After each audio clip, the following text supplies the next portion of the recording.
பூர்வ மீமாம்சர்கள் என்று சொல்லிக்கொள்ளுபவர்கள் ஜைமினியின் சீடர்களாகவும் அவருடைய பரம்பரையில் வருபவர்கள் இன்று வரையும் அவர்கள் இருந்து கொண்டு தான் இருக்கிறார்கள். இவருடைய வாதம் வேதம் முழுக்க ஒரே பிரமாணம்தான். அதை நீங்கள் ரெண்டாக ஞானகாண்டம் கர்மகாண்டம்னு பிரிக்க அவசியமில்லை. முழுக்க முழுக்க கர்மகாண்டம் தான், அது கர்மபரம் என்று சொல்கிறார்கள். அதில் இருக்கிற வாக்கியங்கள் எல்லாமே கர்ம போதகம்தான், அதுதான் அதனுடைய ஒரே லட்சியம் என்று முதல் வாதம். ரெண்டாவது, உபனிஷத்துக்கள் என்று ஒன்று இருக்குதே வேதாந்தம்னு, அதை பற்றி என்ன சொல்கிறீங்கன்னு கேட்டோம்னா, அதெல்லாம் வேதத்தில் ஒரு பகுதி தான், இருந்தாலும் அதெல்லாம் அர்த்தவாதங்கள், ஒரு புகழ் பேச்சுக்கள், பேச்சுக்காக சொல்பவை. அதில் பிரமாணம் நம்ம எடுத்துக்க முடியாது. மூன்றாவது, மந்திரங்களே தன்னுடைய கடமையை செய்துவிடும், எனவே இறைவன் ஒருவன் இருக்க வேண்டிய அவசியமில்லை என்று தெய்வதைகளை மட்டும் வணங்கினால் போதும், பரம்பொருளாகி இறைவன் என்ற பற்றி அதுக்கு நம்ம வேதம் சொல்வதோ உபனிஷத்து அதில் சொல்லப்பட்டிருந்தாலோ அதெல்லாம் அர்த்தவாதங்களாக விட்டுவிடணும் அப்படின்னு அவங்க இருக்கிறாங்க. அவங்களுடைய லட்சியம் வாழ்க்கையில் தர்ம அர்த்த காமம், அவ்வளவுதான். வீடு பேர் என்பது இதிலேயே அடங்கிடும்னு நினைக்கிறாங்க. கர்மத்தின் மூலமே மோட்சம் கிடைக்கும் என்ற உறுதியான நம்பிக்கையில் அவர்கள் இருப்பதனால அவர்கள் வேதாந்தத்தை ஒரு பொருட்டாகவோ அது முக்கியமானதாகவோ அதற்கு செய்யப்பட்ட மீமாம்சம் வியாசர் செய்தது அவசியம் என்றோ அவர்கள் கருதுவதில்லை.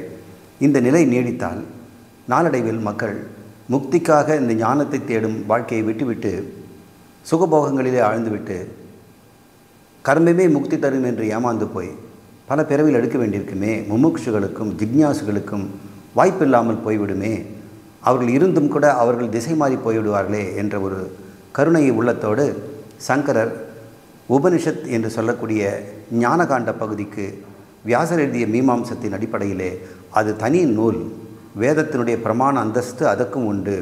கர்மத்திற்கு எந்த அளவுக்கு பிரமாணத்துவம் நீங்கள் தரீங்களோ அதே பிராமான்யத்துவத்தை இந்த ஞானத்திற்கும் தர வேண்டும்.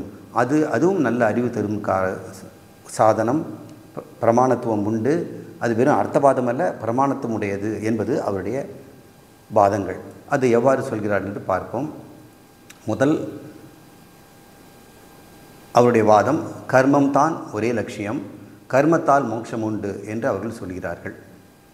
இரண்டாவது, உபனிஷத்துக்கள் அர்த்தவாதங்கள் என்று அவர்கள் சொல்கிறார்கள். கர்மம் தான் லட்சியங்கிறத நம்ம பார்த்துட்டோம், அது பின்னாடி நம்ம எப்படி அதை இல்லை, ஞானமும் அதனுடைய லட்சியத்தில் ஒன்று, அதுதான் பரம லட்சியம் என்று சங்கரர் சொன்னார். ரெண்டாவது, உபனிஷத்துக்கள் எல்லாம் வெறும் அர்த்தவாதங்கள் என்று அவர்கள் பேசுகிறார்களே, அந்த அர்த்தவாதங்கள் என்ன அப்படின்னு பார்த்தோம்னா, ஒருத்தர் புகழுக்காக நம்ம பேசுகின்ற பேச்சும் பேச்சுவாக்கில் சொல்லக்கூடிய சில புகழ் உரைகளுமே அர்த்தவாதங்கள் என்று பெயர். அது முக்கிய ஒரு பிராமான்யத்துவம் அது கிடையாது, ஏன்னா அதனால் ஒரு பயனும் இல்லை என்று அவர்கள் நினைக்கிறார்கள். இருவித வாக்கியங்கள் உபநிஷத்தில் இருக்குது. ஒன்று விதி வாக்கியம், இன்னொன்று நிஷேத வாக்கியம். இதுதான் பிரமாணம். விதி வாக்கியம் என்றால் இதை செய், பசு காமக யஜேத, பசு போன்ற செல்வங்களை விரும்புவன் யக்ஞங்கள் இந்த யக்ஞத்தை செய்வாயாக என்று விதி வாக்கியம் இருக்கும். சில நிஷேத வாக்கியம் இருக்கும், அதெல்லாம் இதை செய்யாமல் இருந்தால் நல்லது, இது அதர்மம் என்று உனக்கு சுட்டி காட்டும். கலஞ்சியம் ந பிபேத் பக்ஷேது சுராம் ந பிபேஸ்த், கல் உண்ணாதே, மாமிசத்தை புசிக்காதே என்று நிஷேத வாக்கியங்களெல்லாம் சொல்லும். அது சில யக்ஞங்களிலே இதையெல்லாம் தவறாக செய்து விடாதே, இப்படி செய்வது தான் நல்லது, இதற்கு பதில் இது கிடைக்கவில்லை என்றால் இதை போட்டு செய்து கொள்ளலாம், ஆனால் இதை மட்டும் நீ தவிர்க்க வேண்டும் என்று தவிர்க்க வேண்டியதை சொல்லுவதும் உண்டு. அது நிஷேத வாக்கியம். இந்த ரெண்டு வாக்கியங்கள் தான் நமக்கு பிரமாணமே தவிர மீதி அந்த உபநிஷத்தோ மற்ற கதைகளோ அங்கு சொல்லப்பட்டிருந்தால் அதை நாம் பிரமாணமாக எடுத்துக்கொள்ள வேண்டியதில்லை, அர்த்தவாதங்களை விட்டுவிடலாம் என்று அவருடைய அர்த்தம். அதன்படி அகம் பிரம்மாஸ்மி என்று சொல்லக்கூடிய இந்த பிரகதாரண்ய உபனிஷத் வர மகா வாக்கியம் போன்றதெல்லாம் அவங்களுக்கு அர்த்தவாதங்கள் தான், பயனில்லாத ஒரு புகழ்மொழி அப்படின்னு சொல்கிறாங்க. அதனால் வேதத்தினுடைய பிராமான்யத்துக்கே ஒரு பாதி குறைஞ்சி போச்சே, அது முழுசும் பிரமாணம் அப்படின்னு சொல்கிறீங்க. வேதத்தில் ஒவ்வொரு வார்த்தையுமே பிரமாணம்னு சொல்கிறீங்க, ஆனால் நீங்கள் சொல்கிறீங்க கர்மம் மட்டும்தான் பிரமாணம், மீதியெல்லாம் வெறும் பேச்சுக்காக சொல்லப்பட்டது என்று பிராமான்யத்தை கெடுத்துடுறீங்களே அப்படின்னு இந்த பிரச்சனையெல்லாம் வரும்பொழுது அவங்கள் மீமாம்சர்கள் சொல்கிறாங்க. ஏன்னா அதையும் அவங்க ஒத்துக்கணும். வேதம் முழுக்க பிரமாணம்ங்கிறது ஜைமினுடைய முதல் கூற்று. அப்படி இருக்கும் பொழுது ஒரு பகுதி வந்து பிரமாணம் இல்லைன்னு சொன்னோம்னா ஜெய்மினிக்கு அவங்க முரணாக போயிடுவாங்க. அதனால் அவங்க என்ன சொல்கிறாங்க, நம்ம கேட்குறோம், நீங்கள் சொல்லிட்டு பார்த்தா உபனிஷத்தெல்லாம் வெறும் வாச்சியார்த்தம், அதுக்கு வெறும் பயன் கிடையாது, அது வந்து பேச்சுக்கு சொல்லப்பட்டது என்று சொன்னால் அப்போ முழுவதும் பிரமாணம்னு சொல்கிறதுக்கு அடிபடுமே என்று சொல்லும் பொழுது அவர்கள் சொல்கிறாங்க, அப்படியெல்லாம் வராது. வேதம் முழுக்க கர்மபரமாக இருக்கிறது உண்மைதான். ஆனால் சில இடத்துல சித்தபோத வாக்கியங்களும் இருக்கும். இது இப்படிப்பட்டது அது அப்படிப்பட்டதுன்னு சிலதான் நமக்கு விளக்குங்க. உதாரணமாக இவையெல்லாம் விதி வாக்கியங்களுக்கு துணை போவது. ஒரு இந்த சொர்க்கத்திலே பயம் இல்லை, பசி இல்லை, தாகம் இல்லை என்று நசிகேதஸுக்கு யமன் கூறுகிறார். அப்போ சொர்க்கத்தை பற்றி அவர் சொல்கிறதெல்லாம் விளக்கங்கள் தானே, சித்த போதகம். ஏதோ ஒன்று இருக்குது, அது நம்ம சித்தனை இருக்கிறது, அது போதம்னா சொல்லிக் கொடுக்குறது. இருப்பதை சொல்லிக் கொடுக்குற வாக்கியங்கள் இப்படி இருக்கும்பா, அப்படி இருக்கும்பா, அந்த இருக்கும். இப்போ நீங்கள் கூட போகும்போது அமெரிக்காவில் இந்த ஊர் போய் பாருங்கள், இந்த லண்டனில் போனால் இந்த மியூசியத்தில் போய் பாருங்கள், அங்கே லியோனார்டோ டா வின்சியுடைய மோனாலிசா பெயிண்டிங் வச்சுருக்குறாங்க, அதை கொண்டு வந்து அங்கே பாரோ பண்ணி வச்சுருக்குறாங்க, அங்கே ரெம்பராண்டோடைய பெயிண்டிங்கெல்லாம் பார்க்கலாம் அப்படின்லாம் நம்ம சொல்லும் போது வேதமாக அது மாதிரிலாம் சிலதெல்லாம் சொல்லுது. அது பிரமாணம்லாம் எடுத்துக்க வேண்டாம், அது துணை போவது. இப்படியெல்லாம் சொன்னால் தான் இந்த யஜ்ஞம் செய்வதற்கு ஒரு குஷி கிடைக்கும், ஒரு சந்தோஷம் கிடைக்கும். ஓ, அங்கெல்லாம் போகலாமா அப்படின்னு. ஏன்னா அர்த்தவாதங்கள் யாகம் செய்ய ஒரு ஆசையை தூண்டும். எனவே அந்த பயன் மட்டும்தான் அதுக்கு உண்டு, அதுக்கு பிரமாணம் அல்ல என்று அவங்க சொல்கிறாங்க. அப்போ அகம் பிரம்மாஸ்மின்னு சொல்லுதே, நானே பிரம்மம் என்று, அந்த வாக்கியத்துக்கு நீ என்ன சொல்ல போகிறீங்கன்னு, அது கூட ஒரு எஜமானனை புகழ்ந்து பேசுகின்றது. இவ ஒரு பெரிய யாகம் பண்ணிட்டான், அப்புறம் இந்த பரதாரண்ய உபநிஷத்தில் 2-3 மந்திரங்களை படிக்கிறான், அதில் அகம் பிரம்மாஸ்மின்னு வரும். அதை நினச்சிக்கிட்டு நான் பிரம்மம்னு நினச்சிக்க வேண்டியதில்லை, இந்த யஜ்ஞம் செய்தவன் பிரம்மத்துக்கு சமம் என்று அது புகழ்கிறதாக எடுத்துக்கொள்ள வேண்டும் அப்படிங்கிறாங்க. மூன்றாவது, மந்திரங்கள் எப்போதும் இறைவன் தேவையில்லை என்று அவருடைய கட்சி. ஏனென்றால் வேதம் அனாதி. இறைவன் எனக்கு செய்து கொடுத்தான்னா இறைவனை நமக்கு சல்யூட் அடிக்க வேண்டியிருக்கும். இறைவன் மூலம் வேதமும் அனாதிங்கிறதுனால இறைவன் நமக்கு தேவையில்லை, வேதமே நமக்கு போதும். அது இறைவன் ஸ்தானத்தில் இருந்து எனக்கு எல்லா பலனும் தருவதனால இறைவன் அவசியம் இல்லை. வேதமே, வேத மந்திரங்களே அதற்குரிய பலனை, மந்திரம் சொன்னால் பலன் வரும், அவ்வளோதான். கடவுள் இதுக்கு நடுவில் தேவையில்லை என்று அவர்கள் சொல்கிறார்கள். அப்போது சங்கரர் கேட்குறாரு, கர்மங்கள் அறிவற்ற ஜடம். ஒரு கர்மத்தை நீ கார் ஓட்டுற, அந்த காருக்கு அந்த செயல் செய்ததுனால அதுக்கு ஒன்றும் அறிவு ஒன்றும் கிடையாது, நீ தான் அதை செய்த. கர்மங்கள் எல்லாமே இப்போ காற்று வீசுகிறது, உங்கள் வீட்டில் இருக்கக்கூடிய துணி துவைக்கிற மிஷின் சுற்றி வேலை செய்யுது, அது ஜட கர்மம். அது போல தான் நீ செய்கிறதும் ஒரு கர்மம். இந்த கர்மத்துக்கு இந்த பலன்கிறத ஏற்கனவே விதி வச்சிருக்குது. அப்படி இருக்கும்போது கர்ம பலன்களும் ஜட விதியில் செய்யப்படுவன. ஒரு வாழைப்பழத்தை கத்தியில் வெட்டினா 2ஆ விடும்னு குழந்தையே சொல்லிவிடும். அது கண் முன்னாடியே அந்த விளைவு ஏற்படுறதை பார்க்குறோம். ஆனால் நீ செய்கிற வேள்வியில் இருக்கக்கூடியதெல்லாம் ஒரே அக்னி, அங்கே நெருப்பு, அதில் ஒரே மாதிரி ஹவிசை போடுற, அதில் வெவ்வேறு பலன் எப்படி உண்டாகுது? எப்படி அது செய்ய முடியும்? அதுக்கு அறிவு இருக்குதா? கர்மத்துக்கு அறிவு இருக்குதா? வாழைப்பழத்தை வெட்டினா 2ஆ துண்டு ஆகும், அது வேறு மாதிரி அறிவில் செய்து நான் ஆப்பிள் பழமாக மாற்றி தருவேன்னு செய்யுமா? அப்படி செய்யாது. ஆனால் உன்னுடைய யஜ்ஞங்கள்லாம் அப்படி இருக்கே, அறிவற்ற ஜடம் போல் இல்லையே, அதுக்கு ஏதோ அறிவு மறைந்திருக்கிறதே. இந்த அவிசை போட்டு இதே நெகிழி போட்டோம்னா ஒருத்தனுக்கு குழந்தை பிறகுது, ஒருத்தருக்கு நெல் விளையுது, இன்னொருக்கு நோய் போகுது, இன்னொருக்கு ஆயுள் கெட்டியாகுது, இன்னொன்றுக்கு படிப்பு வருது. இதெல்லாம் வரும்பொழுது இதுக்கு பின்னாடி, இந்த ஜட செயலுக்கு பின்னாடி யாரோ ஒரு அபூர்வமாக மறைந்திருந்து செய்கின்ற இறைவன் தேவைப்படுவானே. இதை நிர்ணயிக்க சர்வஜனாகி இறைவன் வேண்டாமா என்று சங்கரர் கேட்கிறார். அதுக்கு அவன் பதில் சொல்கிறான், செய்கின்ற கர்மத்தின் உண்டாகின்ற ஒரு பலனுக்கு கண்ணுக்கு தெரியாது, அது பேர் அபூர்வம். அவங்களுடைய கொள்கை. இந்த அபூர்வமாக மறைந்திருக்கின்ற கர்மம் அது உரிய பலனை தரும், இதற்கு இறைவன் தேவையில்லை அப்படின்னு சொல்கிறாங்க. இந்த யஜ்ஞத்துக்கு இந்த பலன் அப்படின்னு வேதம் சொல்லியிருக்குது, அது அபூர்வம், கண்ணுக்கு தெரியாது, அது தானாக கொடுத்துரும். நீ நினைக்கிற மாதிரி ஒரே நெருப்பில் ஒரே ஹவிசை போட்டுட்டு நாம் மழைக்கும் கேட்கலாம், அது கேட்கலன்னா மந்திரம்னு ஒன்று இருக்குல்ல, அந்த மந்திரம் அது கொடுக்கும், இந்த மந்திரம் இந்த கொடுக்கும். இது இறைவன் நடுவில் செய்ய வேண்டியதில்லை, மந்திரமே செய்திடும். அதனால் இறைவனுடைய இடையீடு அல்லது தலையீடு நமக்கு தேவையில்லை. ஆனால் நீங்கள் யஜ்ஞத்தில் இறைவன் இல்லைங்கிறீங்க, ஆனால் தெய்வத்தின் பேரெல்லாம் சொல்கிறீங்களே அப்படின்னு சொல்கிறாரு. அந்த தெய்வங்கள்லாம் புகழுக்கு தான், அந்த மந்திரத்தை புகழ்வதற்காக அர்த்தவாதங்கள் அப்படின்னு அவங்களுக்கு முரணாகவே அவர்கள் பேசி கொண்டிருப்பார்கள். அப்புறம் சரி பிரமாணம்னா என்ன, அதையாவது நீங்கள் சொல்லுங்கள் அப்படின்னு கேட்குறோம். வேதம் முழுக்க பிரமாணம்னு சொல்கிறீங்க, ஆனால் ஒரு சிலது இல்லைங்கிறீங்க. எதைத்தான் நீங்கள் பிரமாணம்னு சொல்ல வரீங்க அப்படின்போது அவங்க சொல்கிறாங்க, பிரமாணம் என்பது புதிய அறிவு தரும் சாதனம். கரெக்ட். ஏதாவது புதுசாக கொடுத்தா தான் அது பேர் பிரமாணம். திருப்பந்த சொன்னதே சொல்லிகிட்டு இருந்ததுன்னா அது பிரமாணமாகாது. சரி, ரெண்டாவது அவங்களுடைய ரூல், வேதத்தில் இருக்கின்ற பதங்கள் பிரமாணம் ஆகாது, வாக்கியங்கள் தான் பிரமாணம் அப்படின்னு சொல்கிறாங்க.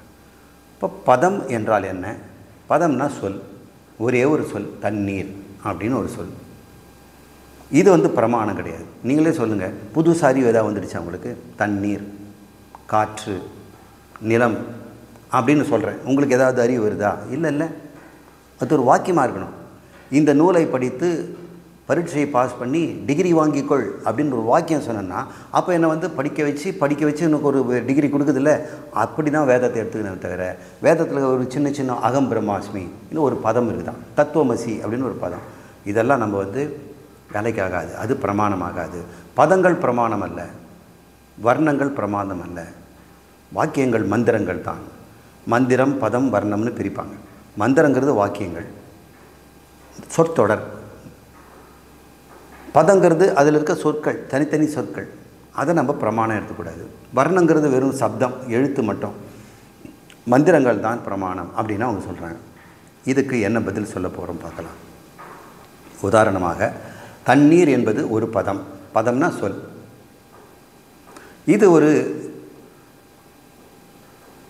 இது பிரமாணம் இல்லை அப்படின்னு அவங்க சொல்கிறாங்க. ஆனால் சங்கரர் சொல்கிறாரு, தண்ணீர் அப்படின்னு சொன்னோம்னா அது ஒரு அறிவை தருகிறது, அது எப்படி பிரமாணம் இல்லைங்கிறீங்க? அதுக்கு அவன் சொல்கிறான், தண்ணீருங்கிறத வேதம் சொல்ல வேண்டியதில்லை, இந்த பதங்களுக்கெல்லாம் விருத்த விவகாரங்களே இப்போ தந்துவிடும், அது பிரமாணமாக எடுத்துக்க வேண்டியதில்லை. பிரமாணம்னா புதுசாக ஒன்றும் இல்லை. இப்போ தண்ணீர்னு குழந்தை எங்கே கற்றுக்குது? அம்மா தான் சொல்லி கொடுக்குறாங்க. தீர்த்தங்குடி அப்படிங்கிற, தூத்தங்குடி அப்படின்னு குடிக்கிறாங்க. இன்னொருத்தர் வீட்டில் தண்ணி குடி அப்படின்னு சொல்கிறாங்க. எப்போ தண்ணின்னு சொல்லும்போது டம்ளரில் கொண்டு வராங்க, பானையில் மண்ணுறாங்கன்றதுனால தண்ணீருங்கிற அறிவை குடும்பத்திலிருந்தே பெரியவங்கள்கிட்டே கற்றுக்குது. இப்படி எத்தனையோ விஷயங்களை நாம் சாப்பிட்ற பொருளுக்கு இது கூட்டு, இது பொரியல், இது அவியல், இந்த குழம்பு அந்த குழம்புங்கிற பேரெல்லாம் ஒரு பெண் தாய்கிட்டேருந்து கற்றுக்கிறான். இது பேர் விருத்த விவகாரங்கள். விருத்தம் அப்படின்னு சொன்னால் வயோதிகர்கள், முன்னோர்கள், பெரியவர்கள், வீட்டில் இருக்கிற பெரியவர்கள், அவங்கக்கிட்டேருந்து கற்றுக்கிற விவகாரம். இப்படி இருந்ததுன்னா இந்த பதங்களுக்கெல்லாம் ஒரு அர்த்தம் இருக்குது, பிரமாணம் கிடையாது. இது ஒரு குழந்தை தானாகவே பெரியவர்கள்கிட்ட கற்றுக்குறாங்க. அதனால் இதுக்கு வேதம் தர வேண்டிய அவசியம் இல்லை இல்லையா?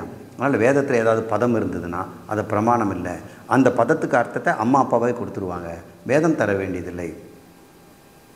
ஆனால் இந்த நேரத்தில் இந்த முறையில் இந்த மந்திரத்தை கொண்டு வேள்வி செய்தால் பலன் உண்டு என்று சொன்னால் அது பிரமாணம் என்று என்னுடைய வாதம். இதெல்லாம் விருத்த வாக்கிய விவகாரங்கள் இல்லையே. இந்த முறையில் இந்த மந்திரத்தை இந்த வேள்வியில் செய்யுங்கிறது வேதம் தான் சொல்லுமே தவிர வீட்டில் இருக்கும் பெரியவங்க சொல்லித்தர மாட்டாங்க. எங்கள் வீட்டில் இருக்கும் சொல்லி தருவாங்களே, ஆனால் அவர் சொல்லி கொடுத்தாருன்னா அவர் எங்கேருந்து கற்றுக்கிட்டாருன்னு பார்த்தோம்னா அது வேதத்துலேருந்து தான் கற்றுக்குவாங்க. மூலம் வேதம் தான் அப்படின்னு அவங்க சொல்கிறாங்க. இப்போ இதுலேருந்து என்ன தெரிய வருது? இந்த மீமாம்சல் விட்டு கொடுக்கறதில்ல. மந்திரங்கள் பலன் தரும். மந்திரங்கள் இருக்கின்ற பகுதியை மட்டும்தான் பிராமான்யம், பிரமாணம். செய்யாதே என்று சொல்வது மட்டும்தான் வேதத்தினுடைய லட்சியம். மற்றபடி உபனிஷத்துகளெல்லாம் பிரமாணம் அல்ல. உதாரணமாக அவங்க சொல்கிறாங்க, ஒரு வாக்கியம் இருக்குது, சமையல் அறையில் தண்ணீர் இருக்கிறது அப்படின்னு ஒரு வாக்கியம். இது ஒன்று ஏதாவது செய்ய சொல்லுதா? அவ்வளோதான். இதோ இந்த பாட்டில் இருக்கிறது குடிக்கிற தண்ணீர் அப்படின்னு சொல்கிறாங்க. இது சித்த போதக வாக்கியம், இருப்பதை சொல்லிக் கொடுக்குற வாக்கியம், ஸ்டேட்மெண்ட் ஆஃப் ஃபேக்ட். ஆனால் இதனால் ஒரு பிரமாணமும் நம்ம பெறுவதில்லை. ஆனால் ஒருத்தன் சொல்கிறான், சமையலிருந்து தண்ணீர் எடுத்து குடித்துக்கொள் என்று சொல்கிறாரு வச்சுங்க. அப்போ ஒன்று தண்ணீர் இருக்குது குடிச்சிக்கலாம் அப்படின்னு அர்த்தம். இது கிரியா வாக்கியங்கள். சித்தபோத வாக்கியங்கள் எல்லாம் பிரமாணம் அல்ல, கிரியா வாக்கியங்கள். உன்னை செயல் தூண்டி பயன்படுத்த செய்தால் அது பிரமாணம் என்று பூர்வமீமாம்சன் தன்னுடைய பிரமாணத்தை பற்றிய தன்னுடைய வரையறை சொல்லிட்டான். இப்போ சங்கரர் அதுக்கு பதிலுரை தரணும். சங்கரது பதிகள். செயலை தூண்டுவனை மட்டுமல்லப்பா, அறிவை தருவனும் பிரமாணமே அப்படின்னு சொல்கிறார். இது தான் முதல் ஸ்டேட்மெண்ட். நீ செயலை தூண்டுவது மட்டும், ஏதாவது ஒரு வாக்கியம் செயலை தூண்டணும், அதுதான் பிரமாணம்னு சொல்கிற வேதத்தில். வேதத்தில் வெறும் அறிவை மட்டும் தருவது வந்து பிரமாணம் இல்லைன்னு சொல்கிற. இல்லை, அறிவை தருவது கூட ஒன்று செயலை தூண்டும். பாரு, 200 அடி தோண்டினால் தண்ணீர் இருக்கும் அப்படின்னு ஒரு ஸ்டேட்மெண்ட் இருக்குது. இது சித்த போதகமா கர்ம போதகமா? இது சித்த போதகம். 200 அடியில் தண்ணி இருக்குதுன்னு சொல்கிறான். ஆனால் நாம் என்ன பண்ணுறோம்? தோண்டி பார்த்து தண்ணி எடுத்துக்கலான்னு ஒன்று தூண்டுதில்லை. அதனால் சித்த போதக வாக்கியம் வந்து கர்மத்தை தூண்டாதுன்னு எப்படி நீ சொல்ல முடியும்? அது சித்த போதகம் மாதிரி தெரியும். ஆனால் உள்ளர்த்தத்தை போனால் நீ அறிவதற்கு செய்வதற்கு நிறைய இருக்குதுன்னு நம்ம பார்க்குறோம். அதனால் சித்த போதக வாக்கியங்களெல்லாம் அப்படியே குப்பையில் போட்டுற வேண்டாம். அதுவும் கர்மத்தை தூண்டி உன் பயன் தரும். யாருக்கு பயன் தருமோ அவன் தரட்டும், அவன் பெற்றுக்கொள்வான். இப்போ ஒரு வாக்கியம் இருக்குது, மாதா கிரகே அஸ்தி என்று ஒருத்தர் சொல்கிறான். இதில் என்ன இருக்குது? அம்மா வீட்டில் இருக்கிறாங்க அப்படின்னு சொல்கிறாங்க. இதில் அவங்க ஏதாவது கர்மம் இருக்குதா? இது வெறும் அம்மா வீட்டில் இருக்காங்க அவ்வளோதான் சொல்கிறான். ஆனால் பையனுக்கு அதில் எவ்வளோ யூஸ் இருக்குது தெரியுமா? அவன் வந்து வீட்டிலேருந்து ஹோம்ஒர்க் பண்ணாமல் 6 மணி வரைக்கும் மைதானத்தில் போய் விளையாடிட்டு காலெல்லாம் அழுக்கு பண்ணிக்கிட்டு வீட்டுக்கு திரும்பி இருக்கிறான். அம்மா வந்து கோயிலுக்கு போயிருக்கிறாங்கன்னு நினச்சிக்கிட்டு இவன் லேட்டாக வரான். அப்போ வெளியே இருக்கிறவருடைய தாத்தாவே உள்ளே போகும்போது தடியை வச்சுக்கிட்டு இருக்கிறாரு, அம்மா வீட்டில் இருக்கிறாங்க அப்படின்னு சொன்ன உடனே அவன் உஷாராயிட்டான். இப்போ என்ன பொய் சொல்லலாம், எப்படி தப்பிக்கலாம் அப்படிங்கிறத திங்க் பண்ணுறான். இந்த இடத்துல பார்க்கும் பொழுது அவனுடைய கர்மத்தை இந்த சொல்லுதார் நிர்ணயிக்குது. இப்போ பார்த்தோம்னா மாதா கிரகே அஸ்தி, வீட்டில் இருக்கிறார்கள் என்றது வந்து சித்த போதக வாக்கியம். ஆனால் பையனுக்கு எப்படி இருக்குது? கர்ம போதக வாக்கியமாக இருக்குது இல்லை. அதனால் நீங்கள் வெறும் வாக்கியத்தினுடைய அமைப்பை வைத்துக்கொண்டு சித்த போதக வாக்கியம் இருப்பதை சொல்வதெல்லாம் பிரமாணம் அல்ல என்று முடிவு செய்ய வேண்டாம். அதுவுக்கும் கூட பயன் இருக்கிறது என்று சொல்கிறார். 2வது, அர்த்தவாதங்கள் பிரமாணம் இல்லைன்னு சொல்கிறல்ல, எப்படி வந்து பிரமாணம் இல்லைன்னு நான் சொல்கிறேன் கேளு. அர்த்தவாதங்கள்னால் என்னன்னு சொல்கிறார் சங்கரரே சொல்கிறார். 3 விதமான அர்த்தவாதங்கள் இருப்பான். ஒன்று அனுவாதம், இன்னொன்று குணவாதம், 3 பூதார்த்த வாதம். அனுவாதம்னா சொன்னதே சொல்கிறது, தெரிஞ்சதே சொல்கிறது. குப்பைகளை வந்து பிரித்து போடுங்கள் என்று சொல்கிறாங்க. எனக்கு ஏற்கனவே தெரியும், அது எங்கே பார்த்தாலும் போர்டில் போட்டிருக்கிறாங்க, எழுதியிருக்கிறாங்க. இது அனுவாத மார்க்கம். அல்லது உனக்கு ஏற்கனவே தெரிந்ததே வேதம் சொல்லிச்சுன்னா அது அனுவாத மார்க்கம். உனக்கே தெரியும் கல் உண்ணக்கூடாதுன்னு, வேதம் சொல்லணுமா? அதை சரி, நெருப்பு சுடும் அப்படின்னு வேதம் சொல்லிச்சுன்னு வச்சுங்க, உனக்கே தெரியும் நெருப்பு சுடும்னு வேதம் சொல்ல வேண்டிய அவசியம் இல்லை. அப்படி ஏதாவது வாக்கியம் இருந்ததுன்னா அது அனுவாதம்னு சொல்கிறோம். அதை நம்ம பிரமாணமாக எடுத்துக்க வேண்டியதில்லை. குணவாதம்னு ஒன்று இருக்குது. அங்கே பறவையோடு ஒரு ராஜா பேசுவார். வேதத்திலே அப்படி சொல்லும். இந்த பிராணங்களெல்லாம் இந்திரியங்களோட சண்டை போடும். இந்திரியங்களெல்லாம் சண்டை போட்டுட்டு பிராணனோட சண்டை போடுவோம். இது மாதிரியெல்லாம் பேசுவாங்க. பிராணன் பேசுமா, இந்திரியம் சண்டை போடுமா, இப்படிலாம் சொல்கிறோம். இதெல்லாம் கூட வேதத்தில் இருக்கிறது. இது பேர் குணவாதம். இது அனுவாதம் இல்லை, உனக்கு தெரியாதது.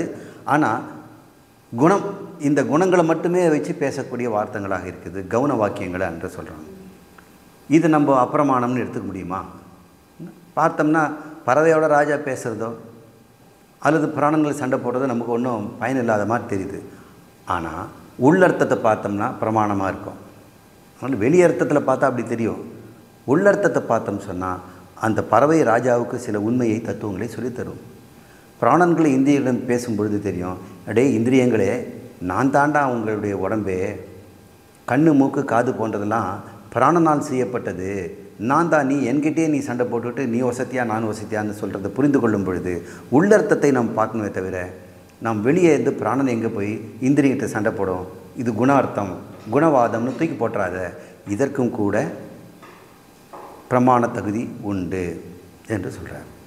பூதார்த்தவாதம், சிலதெல்லாம் மனிதனால் அறிய முடியாதவை, ஆயினும் என்று பொய் என்று நிரூபிக்க முடியாது.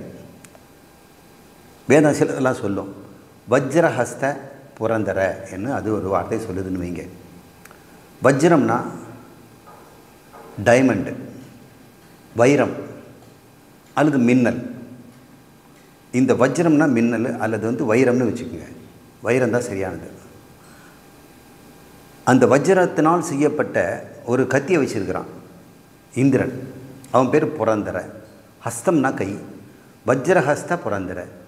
வஜ்ரம் என்ற பெரிய வாளை தகர்க்க முடியாத வைரத்தை வைரந்தான் வெட்டும்பாங்க. வைரம் எல்லாத்தையும் வெட்டிடும். அந்த கண்ணாடியெல்லாம் அது தொட்ட உடனே உடைச்சிடும். வைரத்தில் முனையில் வச்சோம்னா இரும்பு கூட தொலை போடலாம். இருப்பதிலே கடினமானது வஜ்ரம்தான், வைரம். வைரத்தை வெட்டுறதுக்கு வைரம்தான் பயன்படுத்தும், வேறு எந்த பொருளும் பயன்படாது என்று சொல்லுவார்கள். உண்மையும் கூட. அந்த மாதிரியான ஒரு வாளை வைத்திருப்பவன் புரந்தரன்னு வேதம் சொல்லுதுன்னு வைங்க. இது உங்களுக்கு ஏதாவது கர்மம் இருக்குதா? இது அனுவாதம்னு சொல்ல முடியாது, ஏன்னா உனக்கு இதெல்லாம் தெரியாது. குணவாதம்னு சொல்ல முடியாது, இது ஏதோ கதை ரூபமாக குயிலும் மயிலும் பேசிக்கிச்சுன்றதெல்லாம் இல்லை, ஒரு ஸ்டேட்மெண்ட் ஆஃப் ஃபேக்ட். இதை பூதார்த்த வாதம்னு சொல்கிறாங்க. இந்த வாதத்திலேருந்து நமக்கு ஒன்றும் பெருசாக அவங்ககிட்ட வாழ்ந்த நமக்கு என்ன, நம்ம பழப்ப பாரு, அவங்க வச்சுக்குவாங்க, ஏதாவது அவங்ககிட்ட கையில் அது வச்சுருக்கிறதுனால நமக்கு என்ன அப்படின்ட்டு சொல்லலாம். இருந்தாலும் அது உனக்கு தெரியாததான்னு சொல்லுது. பொய் என்று சொல்ல முடியுமா உன்னால்? பொய் என்று சொன்னோம்னா பிரமாணம் இல்லை. அது உண்மையை சொல்வதனால உனக்கு தெரியாததை சொல்வது பிரமாணம்னு எடுத்துக்கலாம் அப்படின்னு சங்கரர் சொல்கிறார். அதனால் வேதத்தில் சொல்லக்கூடிய அது குணவாதமோ அணுவாதமோ அல்லது பூதார்த்தவாதமோ எதுவாக இருந்தாலும் உள்ளர்த்தத்தை நம்ம போய் பார்க்கணும். வேதம் உள்ளர்த்தத்தை தான் பார்க்க சொல்லுது. இந்த சொற்களெல்லாம் சொல்லிவிட்டு பிரமாணம் இல்லைன்னு விட்டுடக்கூடாது. இது குருவின் துணையினால் நீ அதை கண்டுபிடிச்சிக்க வேண்டும். அப்புறம் நீ சொல்கிற பயன் தந்தால் தான் பிரமாணம் என்று நீ சொல்லக்கூடாது. நீயே கூட உன் கண்ணை காதெல்லாம் பிரமாணமாக தான் பயன்படுத்துகிற. அது அத்தனையும் பயன் தருதா? நீ ஒரு பொருளை பார்க்குறீங்க, தேவையில்லாமல் ஒரு பொருளை பார்த்துட்ட, அதனால் அது பிரமாணம் இல்லைன்னு அர்த்தமா என்ன? உனக்கு அறிவை கொடுத்தது, அது பயனில்லாத போயிடுங்கிறதுனால அது பிரமாணம் இல்லைன்ட்டு கண்ணை தோண்டி போட்டுருவியா? கண்ணு பார்க்கறதுல என்னங்க இருக்குது? அது ஒன்றும் புதுசாக அறிவு இல்லைன்னு சொல்ல முடியாது. கண் பார்ப்பதால் பார்க்காததெல்லாம் பயன் தராத கண் பார்த்துடுச்சுன்னா அது பிரமாணம் இல்லாமல் போகாது. அது பயன் தரும். உனக்கு பயன் இல்லாமல் இருக்கலாம், இன்னொருத்தருக்கு பயனாக இருக்கலாம். அதனால் ஒரு பிரமாணம் அறிவைத்தான் தரணுங்கிறது தான் லட்சணமே தவிர அது பயன் தரணுங்கிறது கிடையாது. இப்போ பிரமாண லட்சணத்தை பொதுவாக நாம் எப்படி சொல்ல போகிறோம்னு பார்ப்போம். மீமாம்சர்கள் சொன்னதை நம்ம விட்டுடுவோம். அனதிகதம் அபாதிதம் என்பது தான் அதனுடைய லட்சணம். அனதிகதம் என்றால் உனக்கு தெரிந்ததையே சொல்லக்கூடாது. உன்னுடைய சொந்த புத்தியாலும் யுக்தியாலும் அனுபவத்தாலும் எதையெல்லாம் தெரிந்து கொள்ள முடியுமோ அதை வேதம் சொல்லக்கூடாது. அப்படி சொல்லிடுச்சுன்னா அதிகம்னு பேர். அனதிகதம் அப்படின்னு சொன்னால் உனக்கு தெரிந்ததை விட்டுவிட்டு தெரியாததை சொன்னால் தான் வேதம். அதனால் வேதம் மட்டும் இல்லை, எந்த பிரமாணமாக இருந்தாலும் அது அனதிகதமாக இருக்கணும். அப்போ தான் அது பிரமாணம் என்று பெயர். அபாதிதம் என்பது என்ன என்றால் வேறு ஒரு கருவியினால் அது மறுக்க முடியாததாக இருக்கணும். அதாவது அனதிகதம்னா வேறு கருவியால் அறிய முடியாதது. அபாதிதம்னா வேறு கருவியால் மறுக்க முடியாதது. இந்த கருவிங்கிறது கண்ணு மூக்கு காது போன்றதெல்லாம். இப்போ கண்ணால் நீ பார்க்கிறாய், இது என்ன நிறம் என்று கேட்குறோம், இது நீல நிறம் அப்படின்னு நம்ம சொல்கிறோம். இது கண்ணால் தான் பார்க்க முடியும், காதால் இது நீல நிறம் கண்டுபிடிக்க முடியாது. அப்போது கண் தருகின்ற அந்த அறிவு அனதிகதம், இன்னொரு பிரமாணத்தால் அறிய முடியாததுன்னு அர்த்தம். சரி, இது அபாதிதம்னா காது இதை நீளம் இல்லைன்னு மறுத்து சொல்ல முடியாது. காதை கூட்டி நீங்கள் விசாரித்து காதே சொல்லு இது நீளமானா இல்லைன்னு சொல்லும். கண்ணு சொல்லும் உன்னோட டியூட்டி அது இல்லை, நீ என்னை மறுக்க முடியாது. கண்ணில் பார்த்ததை காது மறுக்காது, காதில் அறிந்ததை கண் மறக்காது. அதுபோல் கண்ணில் அறிந்ததெல்லாம் வேறு பிரமாணங்களால் கிடைக்காததனால அது அனதிகதம் என்று சொல்கிறோம். இப்போ பாருங்கள், காது அறிந்ததெல்லாம் அனதிகதம், என்னென்னா மற்ற பிரமாணங்கள் தர முடியாது. அபாதிதம் என்னென்னா மற்றதெல்லாம் தவறுன்னு மறுக்கவும் முடியாது. இப்படி நீங்கள் பிரமாணத்துக்கு வச்சுக்கணும்னு சொல்கிறார். அனதிகத அபாதித போதகம் பிரமாணம் என்பது லட்சணம். எது ஒன்று அனதிகதமாகவும் அபாதிதமாகவும் உனக்கு அறிவை தருகிறது பிரமாணம். இப்போ வாங்க, தத்துவமசி அகம் பிரம்மாஸ்மி என்பது எப்படிப்பட்ட வாக்கியங்கள் என்று ஒரு பேச்சு வருது. இந்த பிரமாணத்தை விட்டுடுவோம். பூர்வபட்சி வரார். யார்? நம்முடைய பூர்வ மீமாம்சன், கர்மமாகவே இருக்கிற கர்மகாண்டி அவன் வரான். தத்துவமசி என்றால் அதுவாக நீ இருக்கிறாய். அகம் பிரம்மாஸ்மி என்றால் நானே பிரம்மம் என்று சொல்லப்பட்ட வாக்கியங்கள். இது எப்படிப்பட்ட வாக்கியம்ப்பா பூர்வ மீமாம்சகன்னு கேட்குறாரு. பூர்வ மீமாம்சம் சொல்கிறான் கர்மகாண்டி, இவை கிரியாபோதகம் அல்ல, உன்னை எதுவும் செய்ய சொல்லலை, அதுவாக நீ இருக்கிறாய், சரிப்பா நான் இருந்துட்டு போகிறேன், உனக்கு ஏதாவது பிரயோஜனமா? எதுவும் இல்லை, நீ எதுவும் செய்ய வேண்டியதில்லை. அகம் பிரம்மாஸ்மி, நானே பிரம்மம் என்று நீ தெரிந்து கொள் என்று சொன்னோம்னா அதுவும் நான் செய்வதற்கு ஒன்றும் இல்லை, நான் தான் பிரம்மம் தானே, நான் என்ன செய்ய போகிறது? ஆகவே பூர்வ மீமாம்சனாக நான் சொல்கிறேன், அது பிரமாணம் இல்லை, அது வேதத்திலே இருந்தாலும் கூட அது பயனில்லை என்று சொல்கிறார். நீ அல்பம் என்பது என்னுடைய அனுபவம் சொல்லிக் கொடுக்கிறது. எப்படி நான் ஈஸ்வரனாக ஆவேன்? எனவே இது போன்ற சொற்கள் எல்லாம் வெறும் பேச்சுக்கு வேதமே சொல்லியிருந்தா கூட பிரமாணம் இல்லை, வெறும் அர்த்தவாதங்கள் என்று அவன் சொல்கிறான். அதுக்கு சங்கரர் சொல்கிறாரு, அப்படி கிடையாது. அகம் பிரம்மாஸ்மி தத்துவமசிங்கிறது உன்னை போல கர்மகாண்டிக்கு சொல்லப்பட்டதில்லை. எவன் ஒருவன் கர்மத்திலிருந்து விடுபட்டு இந்த கர்மம் எனக்கு நித்தியமான சுகத்தை தராது, நித்திய ஆனந்தத்தை நான் தேடுகிறேன், எனக்கு ஆனந்தம் இடைவிடாது வர வேண்டும், கொஞ்சம் கொஞ்சமாக கொடுத்துட்டு என்னை மறுபடியும் அதை கொண்டே என்னை நோகடிக்கிற இந்த கர்மங்கள், கர்மத்தில் ஒன்றை நான் அனுபவிக்கிறேன், அதுவே என்னை பின்னே நோகடிக்கக்கூடியதாக இருக்கிறது. ஆனால் எனக்கு நோக்காடே வராமல், பிரதிகூலமே இல்லாமல், எப்பொழுதுமே ஆனந்தம் தரக்கூடிய ஒன்று எனக்கு இது வேண்டும் என்று எவன் ஒருவன் கர்மத்தில் இது கிடைக்காதுன்னு தெரிந்து கொண்டானோ அவனை நோக்கித்தான் இந்த தத்துவமசி அகமசின்னு சொல்லப்பட்டது. அவனுக்கு அது பிரமாணம், உனக்கு பிரமாணம் இல்லை.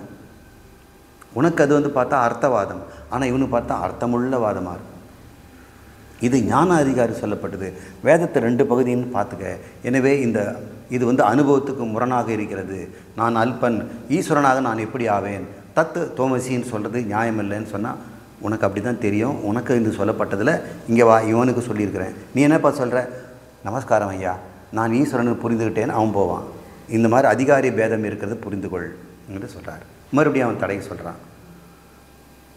இந்த வாக்கியம் அனுவாதம் அல்ல, குணவாதம் அல்ல, ஆனால் பூதார்த்த வாக்கியம் என்று அவன் சொல்கிறான். நீ அர்த்தவாதம் இல்லைன்னு சொல்லிட்டல்ல, நான் அர்த்தவாதம் 3ன்னு சொன்னல, அனுவாதம் அல்ல, குணவாதம் அல்ல, நானே ஒத்துக்கிறேன். ஆனால் இது பூதார்த்த வாக்கியம். இந்திரன் வஜ்ராயுதம் உடையவன் சொல்கிற மாதிரி நீ அது இருக்கிற, நீ இதுவாக இருக்கிற, பிரம்மமாக இருக்கிறன்னு சொல்கிறோம். எனவே இது அர்த்தவாதம் தான் என்று அவர் சொல்கிறார். அதுக்கு சங்கர் சொல்கிறார், அல்லப்பா, இது குணவாதம் இல்லை, அனுவாதமும் இல்லை, பூதார்த்த வாக்கியமும் இல்லை. இந்த வஜ்ரன் கையில் வாழ் இருக்கிறதுங்கிறது பூதார்த்த வார்த்தமாக இருக்கட்டான். ஆனால் தத்துவமசி பிரம்மாஸ்மிங்கிறது அப்படிப்பட்டதல்ல, குருவின் துணையால் சிரத்தையுடன் புரிந்து கொள்ள வேண்டியது அப்படிப்பட்ட வாக்கியம் என்பதை நீ தெரிந்து கொள். அவனுக்கு பதில் தருகிறார். இவ்வாறு நாம் இந்த பிரமாணத்தை நிறைவு செய்கிறோம். இப்போ மறுபடியும் இந்த வரைக்கும் வேதத்தில் எப்படிப்பட்ட வாக்கியமெல்லாம் இருக்குதுன்னு பார்ப்போம். வேதங்கிறத நீங்கள் கேள்விப்பட்டிருக்கீங்க, ரிக்கேஜர், சாமம். அதில் என்னென்ன இருக்குதுன்னா பிரதானமாக விதி வாக்கியங்கள் நிறைய இருக்குது. இதை செய், இதை செய், இதை செய், இதை செய்து இதை பயனடுன்னு சொல்லும். 2வது நிஷேத வாக்கியங்கள், இதை செய்யாதே, இதை செய்தால் இந்த பிரதிகூலம் ஏற்படும், இந்த யஜ்ஞத்திலே இதை தவிர்த்து விடு, இது கூடவே கூடாது என்று சொல்வதும் இருக்குது. அதுவும் நமக்கு பயனுள்ளது. அது வாக்கியங்கள். சில வாக்கியங்கள் பூதார்த்த வாக்கியங்கள், சொர்க்கம் அப்படி இருக்கும், அங்கே பசி இருக்காது, இந்திரன் கையில் வாழ் அப்படி இருக்கும், இந்த தட்சிணை கொடுக்கும் பொழுது நீ வெள்ளியை கொடுத்துடக்கூடாது, அவனுக்கு வாழ்க்கை முழுக்க துன்பம் ஏற்படும், இந்த ஸ்தூபம் என்கின்ற அந்த யூபம் என்ற கட்டை பளபளப்பாக இருக்கும், இதை இங்கே நடு என்று சொல்லும். இதெல்லாம் சில விளக்க வாக்கியங்கள், சித்த போதக வாக்கியங்கள். அதெல்லாம் பூதார்த்தம், அதில் உனக்கு ஒன்றும் பயனில்லை. ஆனால் அப்படிப்பட்ட வாக்கியங்களும் உண்டு. 4வது வாக்கியம் வேதாந்தம் கொண்டிருக்கின்ற மகா வாக்கியங்கள். இப்படி 4 வாக்கியங்கள் இருக்கிறது. இந்த 4மே பிரமாணங்கள் தான் என்று நாம் புரிந்து கொள்கிறோம். எப்படி பூதார்த்த வாக்கியமாக இருந்தாலும் கூட இது விதி வாக்கியத்துக்கு அது துணை போவதாக இருக்கும். ஒரு யஜ்ஞத்தை செய்வதற்கு இந்த வாக்கியங்களெல்லாம் துணைகள் தேவைப்படுகின்றது. ஒருவனை தயார் பண்ணுது. இந்த சொர்க்கம் அப்படியெல்லாம் இருக்குது என்று சொன்னபோது தான் அவன் ஜோதிஷ்டோமா என்ற யஜ்ஞத்தை செய்வான். இது செய்தால் என்ன கிடைக்கும்னு அவனுக்கு தெரியணும் இல்லையா? அதை சொல்லுவதனால அது பூதார்த்த வாக்கியங்களாக இருக்கலாம். எனவே விதி வாக்கியம், நிஷேத வாக்கியம், பூதார்த்த வாக்கியம் எல்லாமே பிரமாணங்கள் தான். வேதாந்த வாக்கியமான மகா வாக்கியமும் கூட உயர்ந்த பயனாகிய மோட்சத்தை தரக்கூடிய உள்ளர்த்தம் புதிந்த வாக்கியங்களாக இருப்பதனால் அதுதான் மிக மிக பிரமாணம் மிக்கது, அதுதான் அபாதிதம் அனதிகதம் என்று சொல்லக்கூடிய தகுதிகள் இருக்கின்றன என்று இவ்வாறு பார்க்கிறோம். இனி இந்த மூன்றாவது பிராமணமாகிய உத்கீத பிராமணம் என்ன தகுதி, என்ன விஷயத்தை நமக்கு தரப்போகிறது என்று பார்த்துவிட்டு அதற்குள்ளே செல்வோம். இதில் பிராண உபாசனம் வருகிறது. பிராணனுக்கு 6 வகை மகிமைகள் இருப்பது சொல்லப்படுகிறது. இதில் 1, 2, 7 மந்திரங்கள் இந்த 6 வகை பிராணனுடைய குணங்களை பற்றி சொல்லும். இதை அடுத்த வகுப்பில் நாம் பார்க்கலாம்.